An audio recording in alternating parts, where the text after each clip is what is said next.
Hi ma'am.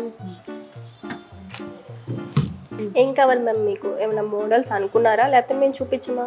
నేను చూపిస్తాను. Okay.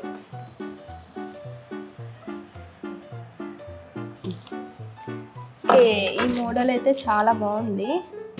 మొత్తం సేమ్ ఇలానే కావాలా? Puff hands, elbow, boat neck.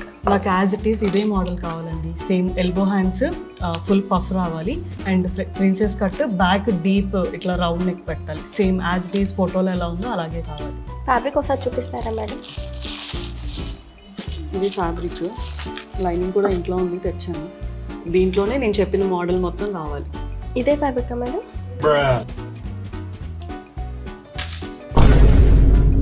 ఇంతేనా మేడం? ఇంకేమైనా పీసెస్ ఏమైనా ఉన్నాయా? ఇదే అండి, యాజ్ ఇట్ ఈస్ రావాలి. అసలు ఎల్బో హ్యాండ్స్, పఫ్ హ్యాండ్స్ అయితే అస్సలు మిస్ అవ్వద్దు. ఏమన్నా ఫ్యాబ్రిక్ మిగిలితే ఇచ్చేయండి, నేను వేరే దానికి యూజ్ చేసుకోవాలి. మ్యామ్, మీరు చెప్పిన మోడల్స్ మీరు ఇచ్చిన ఫ్యాబ్రిక్కి అస్సలు సెట్ అవ్వదు మేడం. మోడల్స్ ఏమో మీరు చాలా మంచిగా సెలెక్ట్ చేసుకున్నారు కావాలని, కానీ ఇది 80 పాయింట్స్ కూడా లేదు. చూసారా?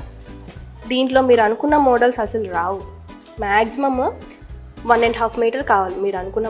ఆగండి, నేను బయట కూడా స్టిచ్ చేపిస్తా. అక్కడ 70 పాయింట్స్కి ఫుల్ హ్యాండ్స్ కుడతారు.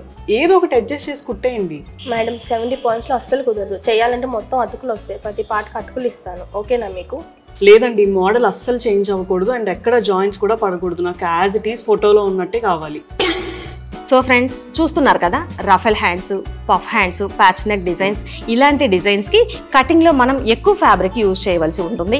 అలానే కాటన్ లైనింగ్ని వాష్ చేస్తాం కాబట్టి 1 మీటర్కి ఎక్కువ ఫ్యాబ్రిక్ ఉండేలాగా చూసుకోవాలి. జాయింట్లు లేకుండా ఫినిషింగ్ నీట్గా రావాలి అంటే అడ్జస్ట్ చేయమని కాదు, ఎగ్జాక్ట్ ఫ్యాబ్రిక్ ఇవ్వండి. అవుట్పుట్ నీట్గా వస్తుంది, ఫినిషింగ్ అదిరిపోద్ది.